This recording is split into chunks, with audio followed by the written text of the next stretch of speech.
ఇక పోతే ఇక భువనగిరి ఆలేరు ఎమ్మెల్యే దగ్గరకు వద్దాం. బీర్ల ఐలయ్య గారు మా బీసీ బిడ్డ. అతను కూడా కాంగ్రెస్ అధిష్టానం టికెట్ ఇస్తుంది అనుకోలే, టికెట్ ఇచ్చింది. చాలా కష్టపడ్డాడు, కష్టపడి పైకి వచ్చిండు. కష్టపడి పైకి రావడం అంటే రెండు రకాలుగా ఉంటాయి. ఒకటి ఆలేరు నియోజకవర్గ ప్రజల మనసు గెలుచుకోవడం, ఇంకోటి అవినీతి చేసి తిమ్మిని చేసి ల్యాండ్ సెటిల్మెంట్ల కాడ పంచాయతీలు పెట్టుకొని అక్కడ కమిషన్లు తీసుకొని అసైన్డ్ భూములు ఎక్కడెక్కడ గవర్నమెంట్ భూములు ఉన్నాయి అక్కడ కట్టబెట్టేసి సిపిఆర్ఓల ద్వారా వాళ్ళకి ఎంత కావాలో వాళ్ళకు కూడా అంత ఇచ్చేసి సెటిల్ చేసుకుంటే అయిపోయి కేల్కతం దుకాణం బంద్. ఎన్ని కోట్లను వస్తాయి. ఒకప్పటి బీర్ల ఐలయ్య వేరు, ఇప్పటి బీర్ల ఐలయ్య గారు వేరు. సో దయచేసి నేను చెప్తా ఉన్నాను, అన్ని సామాజిక వర్గాలకు సంబంధించిన వాళ్ళు ఉన్నారు.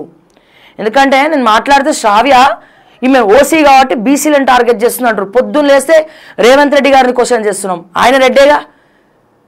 పొంగులేటి శ్రీనివాసరెడ్డి గారు గిరిజన రైతుల భూములు అప్పనంగా నొక్కేసి వాళ్ళ బిడ్డ పేరు మీద రాసుకున్నాడు. అపర్ణ కన్స్ట్రక్షన్స్కి కట్టబెట్టిండ్రు. వాళ్ళు రెడ్డేగా, ఓసేగా. వెలమ సామాజిక వర్గానికి సంబంధించిన కల్వకుంట్ల చంద్రశేఖరరావు గారు మాజీ ముఖ్యమంత్రి వర్యులు ఓసీఏగా. కేటీఆర్, హరీష్ రావు, కల్వకుంట్ల కుటుంబం ఓసీఏగా.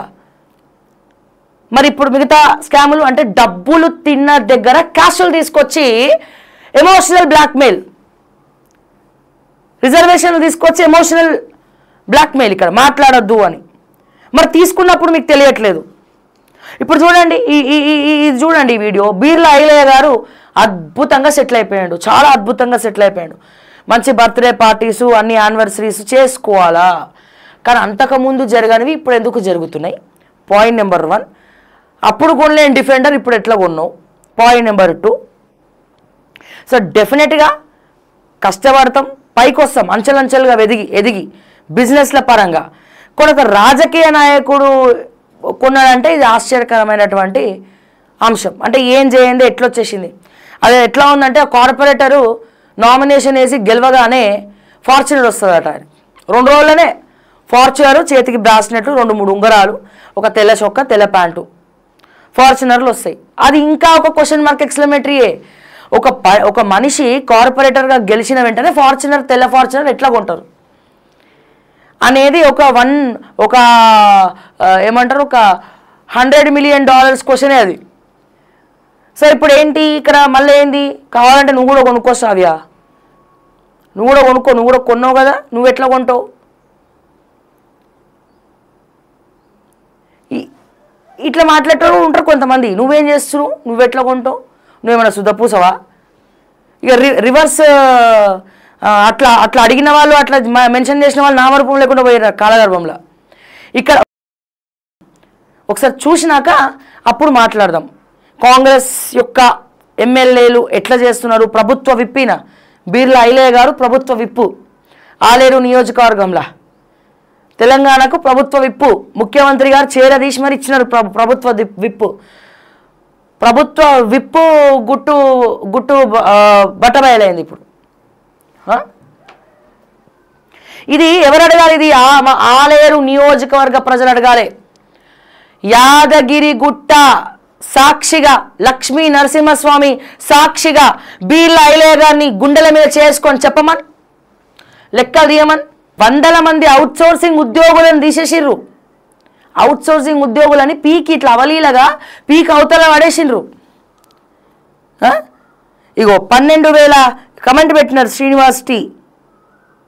12,000 శాలరీస్, 1,600 బస్ పాస్. ఎట్లా బతుకుతాము అవుట్సోర్సింగ్ ఎంప్లాయీస్ని పీకి పడేస్తే? వాళ్ళ జీతం 12,000. చెప్పండి, బీర్ల ఐలయ్య గారు ఏం సమాధానం చెప్తారు? మందుల సామ్యాల్ గారు ఏం సమాధానం చెప్తారు? అంత గొప్ప పుణ్యక్షేత్రానికి ఎమ్మెల్యే అయినావు.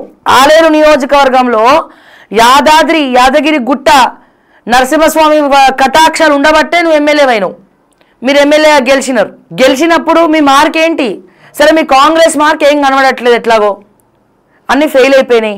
అట్లీస్ట్ మీకు వ్యక్తిగతంగా ఒక మార్క్ ఉండాలి కదా. మీ నియోజకవర్గంలో మా అన్న మమ్మల్ని పట్టించుకుంటాడు, పేదల పాలిట పెన్నిడి, ఫీల్డ్లో తిరుగుతాడు, రైతుల కష్టాలు తెలుసుకుంటాడు. మీరు తింటే తిన్నారు, సంపాదించారు, కానీ నీకు ఓట్లేసి గెలిపించినటువంటి ప్రజలకు ఏం చేస్తున్నావు?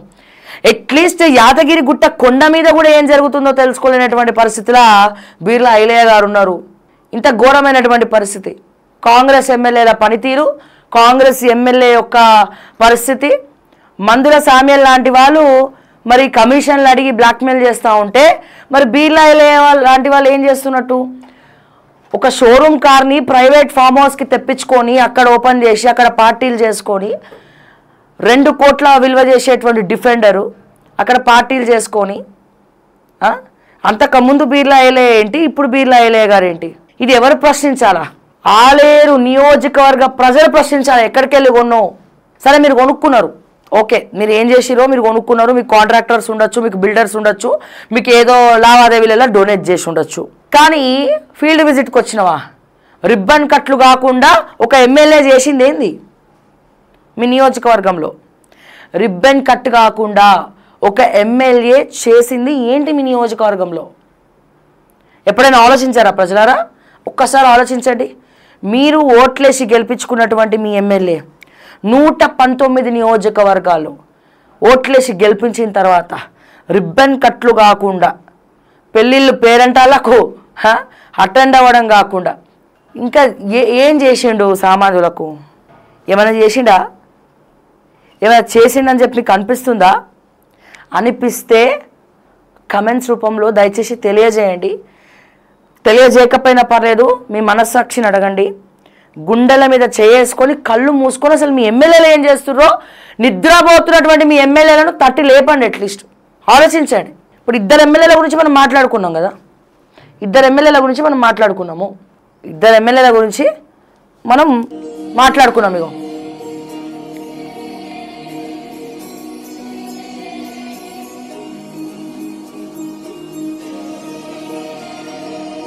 పోలీసులు చూడు, పోలీసులు సామాన్యులకు అండగా ఉండాల్సినటువంటి పోలీసులు ఎమ్మెల్యేలకు, ప్రభుత్వ విప్పుల పార్టీలకు పోయి బొకేలు ఇస్తున్నారంటే మీరు అర్థం చేసుకోండి. ఎక్కడ ఉంది చట్టం? ఎక్కడ ఉంది న్యాయం? డీజీపీ గారు సమాధానం చెప్పాలి దయచేసి, రవిగుప్తా గారు సమాధానం చెప్పాలి దయచేసి, హోంమంత్రి కూడా లేరు కదా, మరి ముఖ్యమంత్రి గారు సమాధానం చెప్పాలి దయచేసి. దీనికి బొకేలు ఫామ్ హౌస్, ప్రైవేట్ ఫామ్ హౌస్కి వాళ్ళు ఒకవేళ పార్టీ అటెండ్ అయితే యూనిఫామ్ తీసి పక్కన పెట్టి అటెండ్ అవ్వాలా, సివిల్ డ్రెస్లో పోవాలా. వాళ్ళు ఒక యూనిఫామ్లో నెత్తి మీద టోపీలు పెట్టుకొని, సింహాలను పెట్టుకొని వీళ్ళు ప్రైవేట్ పార్టీస్కి విత్ యూనిఫామ్ వెళ్తూ ఉంటే, వెళ్ళి బొకేలు ఇస్తూ ఉంటే ఏ రకంగా చూడాలి? ఇగో మళ్ళీ రివైండ్ చేద్దాం. ఇగో డిఫెండర్, ఇప్పుడు చూడండి, మొత్తం చూడండి. ప్రైవేట్ ఫామ్ హౌస్ ఇది. ఎవరి ఫామ్ హౌస్? మన బీర్లా ఐలయ్య గారి ఫామ్ హౌస్.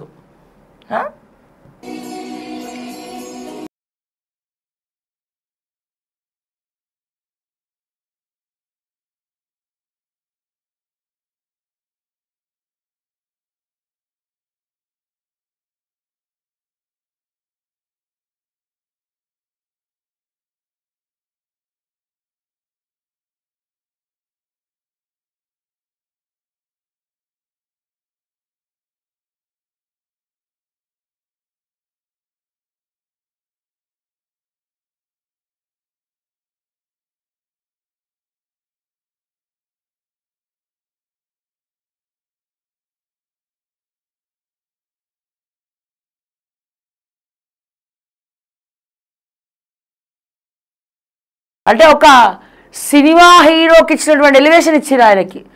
ఇట్లా డిఫెండర్ ఎక్కి ఇట్లా అనుడు, ఇట్లా అనుడు, మళ్ళీ వారసుని సేమ్ డ్రెస్ వేసుకొని తీసుకురావడము. ఒక ఎమ్మెల్యేకే ఇటువంటి పరిస్థితి ఉంటే మన తెలంగాణలో ఉన్నటువంటి క్యాబినెట్ మంత్రుల పరిస్థితి ఏందన్నా? ప్రజలారా, మంత్రుల పరిస్థితి ఏంటి?